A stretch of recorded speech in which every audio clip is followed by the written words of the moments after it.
Baptiste Chevronnet, expert en communication, politologue, expert en droit du cyberespace africain, ayant exercé dans plusieurs organisations internationales et dans les autres sphères de l'administration tchadienne, dont dernièrement à l'Assemblée nationale, où il a assuré successivement la vice-présidence des commissions communication, NTIC et droits fondamentaux et la commission économie et plan.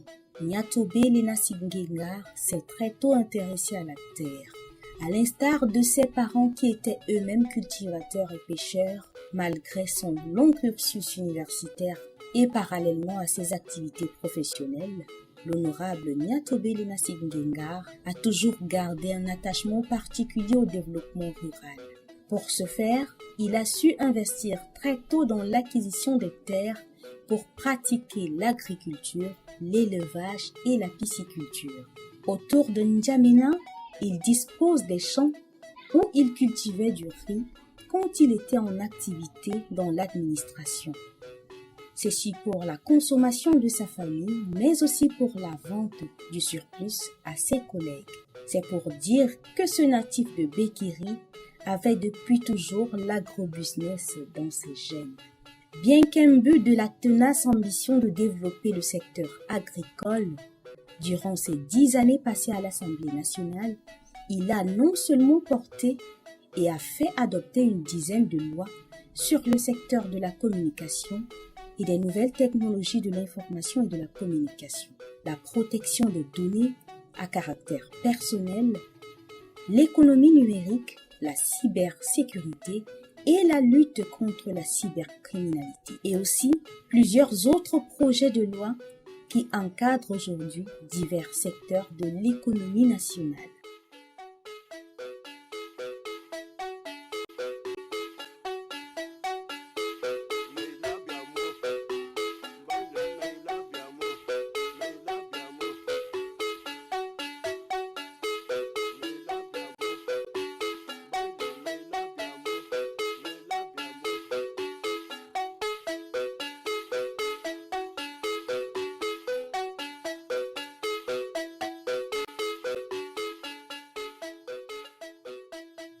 C'est ainsi qu'avec une trentaine de ses collègues parlementaires, ils ont créé le réseau des parlementaires pour la relance de la filière coton au Tchad en 2018, alors que les plus hautes autorités nationales s'étaient vues contraintes par les contingences économiques de céder une partie du capital social de la Coton Tchad Société Nouvelle aux investisseurs privés. En effet, ces multiples descentes dans les villages lui ont permis de toucher du doigt les vrais problèmes des paysans. Fort de cette expérience, il a, avec ses collègues députés, monté une stratégie de sensibilisation de porte à porte qui a convaincu les producteurs à revenir à la culture du coton qu'ils avaient abandonnée pour d'autres spéculations plus rentables. Cette campagne de sensibilisation dans toutes les zones productrices de coton menée par le réseau a porté des fruits. 2017-2018, la Coton Tchad a touché le fond avec une production de 16 000 tonnes. 16 000 tonnes. Pour un pays naguère présenté comme le numéro 1 de production de coton-graine en Afrique francophone. Alors, avec notre campagne, nous avons réussi à faire remonter la pente. La production est passée de 16 000 tonnes de coton-graine en 2018-2019 à 146 000 tonnes en 2021-2022. Donc, on peut dire que la campagne de sensibilisation pour la relance de la filière coton au Tchad a été un succès. Dans la foulée, le réseau a fait la promotion de l'anacardier qui, contrairement à la filière coton, n'a pas donné des résultats escomptés. Et pourtant, cette filière anacarde aurait pu constituer une source de revenus supplémentaires pour les producteurs s'ils s'y étaient investis comme pour le coton. Malheureusement, leur volonté d'encaisser cash contre marchandises a empêché de faire prospérer cette deuxième aventure des membres du réseau des parlementaires pour le suivi des activités de la relance de la filière coton au Tchad. Avant l'Assemblée nationale, il y a eu une vie. Pendant la mandature, il y a eu une autre vie. À la fin de la mandature, il doit y avoir une autre vie et c'est celle que je mène actuellement. Ça, c'est terminé. C'est maintenant pour ceux qui viennent après. Moi, j'ai regagné la terre. Je pense que c'est aussi une mission étatique que de se consacrer à la terre. Le message à la nation du chef de l'État, Feu Maréchal Idriss Déby Itno, du 31 décembre 2018, dans laquelle il invitait tout le monde à s'investir dans l'agriculture et l'élevage, a constitué le socle de la vision 2030, le Tchad que nous voulons, qui met un point d'orgue sur l'agriculture et l'élevage. C'est dans cette optique qu'après avoir participé activement à la table ronde de Paris, où ils ont, avec ses collègues du Clavit, défendu bec et ongle plusieurs projets de développement rural qui n'attendent que des financements pour leur réalisation. L'honorable Niatobé s'investit totalement dans ces deux secteurs auxquels il ajoute l'agroforesterie. Le jardin de Koujérico, que je veux transformer en un jardin d'Éden, je tente de faire de l'agroforesterie. Maintenant, j'y ajoute les avocatiers et bien d'autres essences. Essence d'abord fruitière et essence à caractère de protection de l'environnement. Lorsqu'on jette un coup d'œil sur les pépinières que nous avons à côté, ces pépinières ne peuvent pas être entretenues et atteindre cet aspect que nous voyons aujourd'hui s'il n'y avait pas des gens formés. Oui, dans notre jardin, il y a des pépiniéristes, il y a des jardiniers qui savent entretenir les jardins, mais alors ils le font parce qu'ils ont été formés. Désormais élu de la circonscription de Ngor-Kosso, l'honorable Niatobé a regagné les siens et s'est installé à Moundou, capitale économique du Logone occidental et ville charnière entre les provinces du sud du Tchad pour s'adonner à cœur joie à sa vocation première, le travail de la terre. Dans le jardin d'Éden d'une superficie de 15 hectares situé à une dizaine de kilomètres de Moundou, il a beaucoup d'ambition d'y faire un lieu d'expérience, de recherche et de développement des cultures de toutes sortes. Il pratique toutes sortes de méthodes de production d'arbres de toute essence. À côté de son projet d'arboriculture, l'honorable Niatobé Linassi Nguyengar, dans le cadre du consortium de la Vision 2030, le Tchad que nous voulons, nourrit l'ambition de mettre en valeur les vallées du Logone sur les deux rives du majestueux fleuve Logone qui irrigue les deux provinces occidentale et orientale. Ceci pour la culture irriguée de riz, de maïs ou bien d'autres céréales et plantes à racines en toute saison. Pour cela, d'immenses superficies rizicoles fort fertiles existent à hauteur de 15 000 hectares au Logone oriental et de 12 000 hectares au Logone oriental, immédiatement aménageables. Ces périmètres rizicoles se situent dans les sites suivants.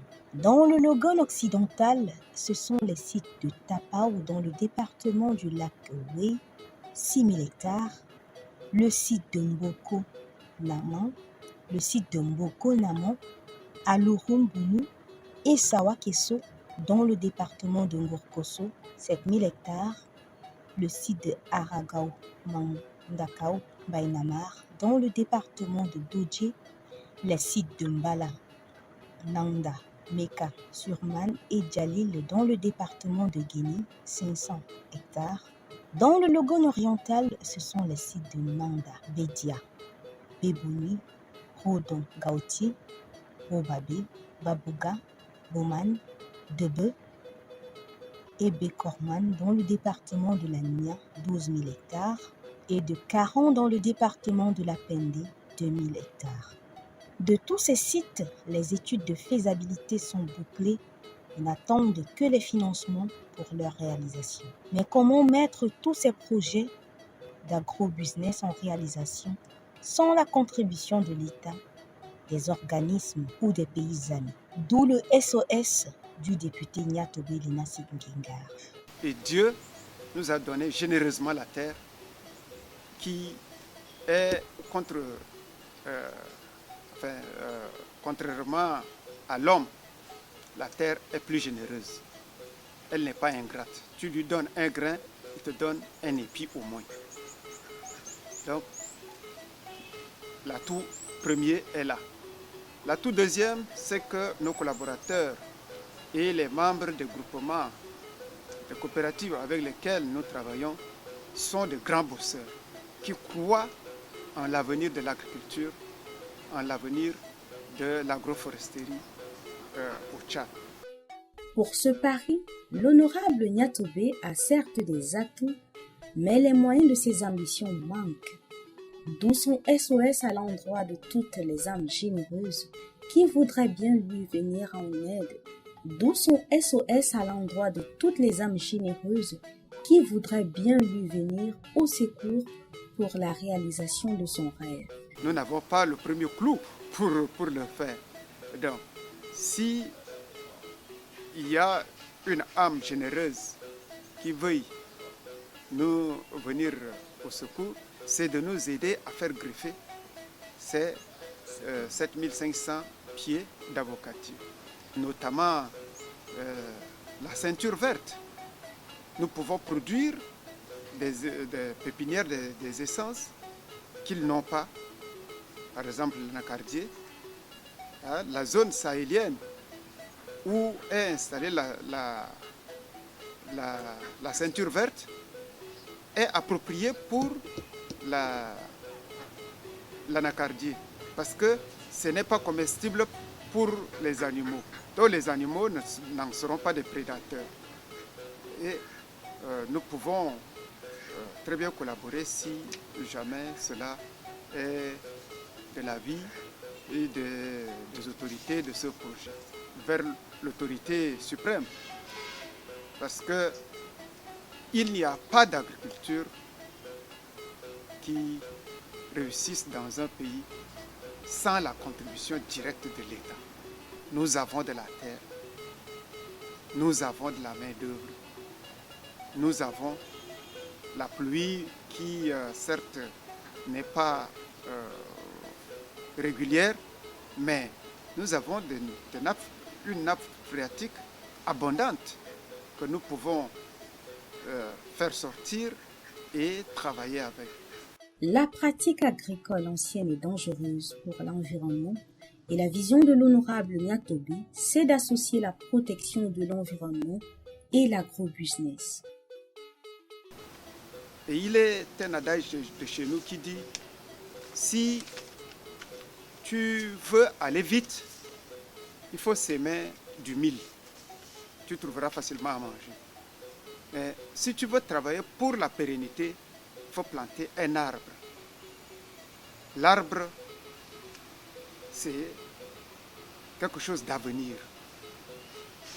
Donc, c'est tant pour nourrir le peuple,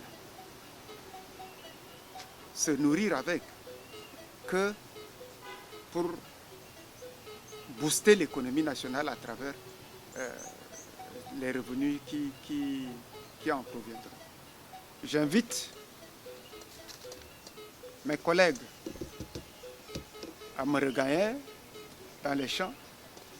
J'invite les fonctionnaires à répondre à l'appel de feu maréchal qui nous a incités à regagner la terre, à investir dans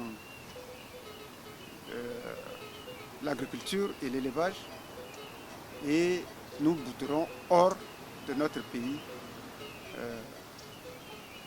la famine. Parce que ce n'est pas normal que nous continuions à tenir, à tendre la sébile pour attendre des miettes qui tombent d'ailleurs, que des pays étrangers qui ont des superficies plus petites, plusieurs fois plus petites que la superficie de notre territoire national, envoient vers nous les excédents de leur production agricole. C'est à se demander, est-ce que Dieu n'a pas commis une erreur en nous plaçant sur cette partie de la terre? La terre est généreuse et ne ment pas. Mettons-nous tous à l'œuvre comme le fait déjà si bien l'honorable Nyatoubé pour que notre environnement soit préservé et que la question de la sécurité alimentaire devienne enfin un malheureux souvenir pour notre pays.